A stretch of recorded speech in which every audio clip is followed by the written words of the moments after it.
கண்டுபிடிச்சேன். ஏன்னா அவ்வளோ பெரிய கூட்டத்தில் நான் ஒருத்தன் தான் தலைப்பா கட்டிக்கிட்டே போகிறேன். அவளுக்கு தேட வேண்டிய ஜோலியே இல்லை. அங்கே உள்ளவங்க ஒருத்தர் ஓடி வந்து கட்டி பிடிச்ச, ஐயா நீங்கள் இப்படியே வரப்பன்னு எப்படி வர்றது? விவேகானந்தம் போகவில்லையா இந்த உலகம் முழுக்க?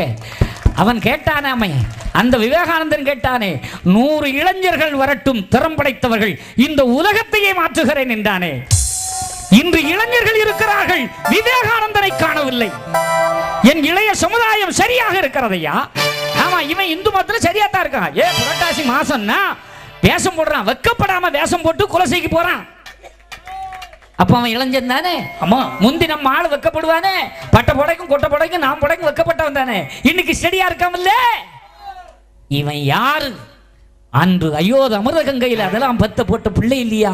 அதனால தான் தாய்மார சொல்ல, உறுதியாரு, ஒரு புத்தியாயிரு, ஒரு சொல்லாயிரு, அடுத்தவனை கெடுக்கணுங்கிற சிந்தனை கூட வராம வாழு.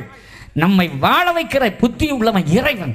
அதனால தான் சொல்றேன், இனி கைவெளி கால்வெளி எந்த மேல்வெளின்ட்டு யாரும் கடவுளை மாத்தாத. சிலவன் சொல்லுவான், உயிர் உள்ள கடவுளை கும்பிடுங்க, உயிர் உள்ள கடவுளை கும்பிடுங்க. திறந்த வீட்டுக்குள்ளே சீட்டை கொடுத்து வந்துடுவான். நீங்களும் உடனே போலாமோ போலாமோ கூப்பிடும் செய்யானே, போனா கொள்ளாமோ உடனே பக்கத்தில் வந்து ஏற்றி அவர் தொட்ட உடனே குணமாயிருமா? அங்கே போவோம், அவர் தொடட்டு போமா.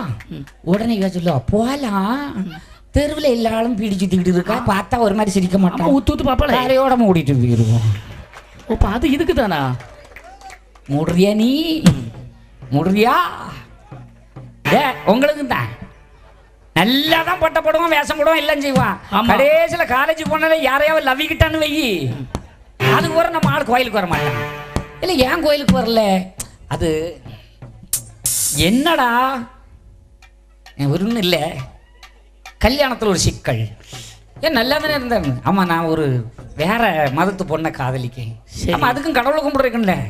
இல்லை அவ என்கிட்ட ஒரு சட்டம் போட்டிருக்கா, என்ன மதம் மாறினா தான் கல்யாணம் பண்ணுவாளாம். சேப்பிட்டு காதலில் கூட மதம் வந்து நிற்குது பத்தியா? மதம் உன் காதல் என்ன கோண காதலா?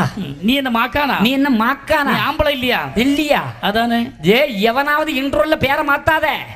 அப்ப உன்னை பெத்து போட்டு ஆளாக்கி அவன் பேர் வைக்க என்ன பாடுபட்டான் தெரியுமா? உன்னை காது குத்தி போட்டு திருச்செந்தூரா பழனியான்னு மொட்டையை போட்டு அழகா போட்டிருக்கான் சுந்தரலிங்கான்னு. இவன் எவ்வளையோ கல்யாணம் விட்டு சுலைமான்ட்டு வாரான், உடனே மாத்திருக்கானே. இல்ல பேரை மாத்தி விட்டாங்கடா. நான் உன்னதான் சொல்றேன், வேற யாரும் சொல்ல மாட்டா. திருந்து. ஆமா, இடையில பேரை மாத்தாத. சொக்கலிங்கன்னு பேரு. கல்யாணத்துக்கு போறவு ஜோசப் சப்புன்னு போயிட்டானேடா. சப்பு பேரை மாத்தாத. இடையில பேரை மாத்தாத. ஆறுமுகசாமி ஆள்பட்டா போயிட்டான்.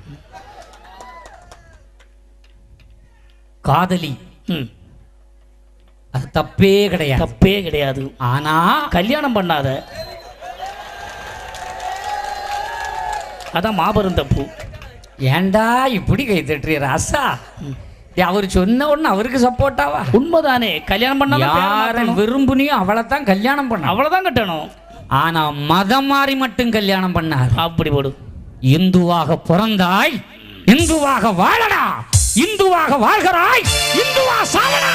ஐயா உண்டு ஐயா, இது வெறி அல்லடா, உன்னுடைய பிறப்பு உரிமை. இந்திய தேசத்தில் பிறந்தவன் இந்த மண்ணை மதிக்க பழகு. நீ யார் பெற்ற பிள்ளை? அயோத்தி அமிர்த கங்கையில பெத்து போட்ட நேரத்தில் உன்னை வளர்த்தவள் யார்? நாராயணன் சாதாரண ஆள்கிட்ட கொடுத்தானா? இல்லையே. அந்த அற்புத வரலாற்றை மறக்கலாமா? அவன் யாருக்கிட்ட கொடுத்தான்? ஓகாளி என்றே அவள் உயர்ந்த வேலைக்காரி, ஓகாளி என்றே அவள் உயர்ந்த வேலைக்காரி.